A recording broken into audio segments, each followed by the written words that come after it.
Once again, you can see that I am here with Chris Epting. Neither one of us have changed our clothing, but, well, we know that over the internet you can't smell us. So how you doing? I have cologne on, for what it's worth. Oh, okay, fine. John. Good to see you. What do you want to talk about today? Well, today, why don't we go back to what you taught me was sort of the first solo record out of a supergroup, Stephen Stills' Love the One You're With. Today, of course, we're used to people branching off and doing solo projects and having hits in some cases with them. But you know, back in the late 60s, early 70s, that really wasn't the case. I mean, rock and roll was still fairly young, so the idea of an offshoot hadn't really happened yet, right? Yeah, well, we couldn't, I mean, think about how limited rock information was. I mean, you know, you had guys on the radios telling you stories that either they got out of Rolling Stone or Cream magazine or something like that. And all of a sudden he puts out this, you know, solo record, which and a solo record meant the band broke up, and they made it real clear. No, we're still together. Right. This is, you know, this is just Steven and some stuff he wanted to do on his own. And I love that album. It's an incredible record. It really kind of sets the tone of what comes in. I think out of all, for me personally, the Stills solo records were always my favorite. I always felt he was kind of more underrated than the guys. He seemed to get less press, but in terms of his writing, production, guitar playing, singing, he was just a force of nature. And that song is interesting as well. Love the One You're With. The background vocals on the track include John Sebastian, Rita Coolidge, David Crosby, Graham Nash. Oh my God. It wasn't like he had ditched those guys. He was kind of bringing everybody into the fold.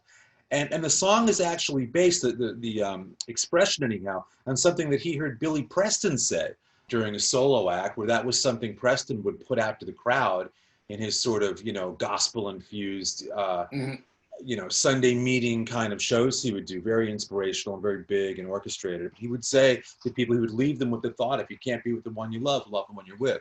And Stills. And in Free Love Time, that can be loosely translated. Well, there was a lot of pushback on the song when it came out, that it was actually promoting promiscuity, and there was, some issues with that.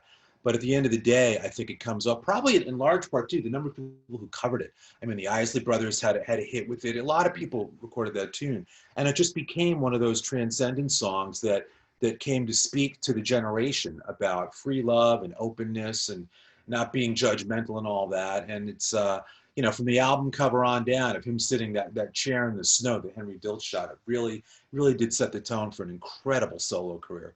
Now, isn't there something in the lyrics in that? I remember when we talked about this once before, there was something about a rose. Is that in this song, or am I confusing it with another song? No, that's right. The rose and the eagle flies with the dove. I just called that lyric out because, when you listen to tunes like that were so full of hope and promise and real poetry, back in the early 70s, especially when rock and roll was really starting to branch out in kind of a California sound, which Stills is certainly part of. Because of people like Stills and Jackson Browne and Joni Mitchell, you started getting real poetic lyrics. So I love the song. If you break it down, it's got a great poetic meter to it, and very unlike sort of traditional rock and roll songs.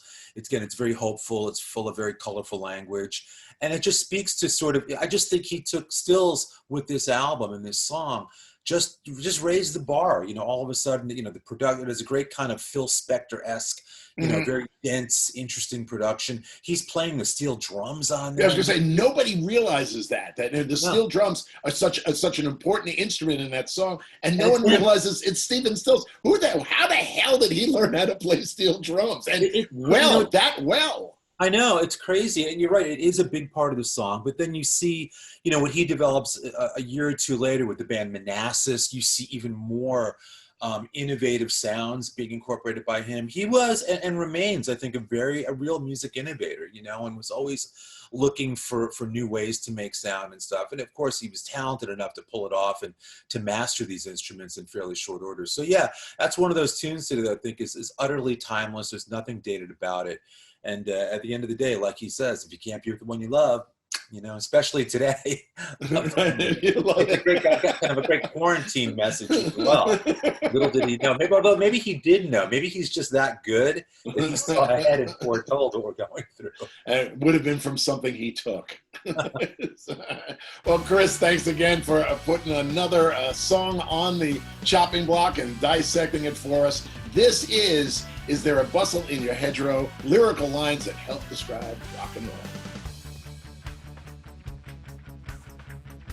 Dad's one fat baby.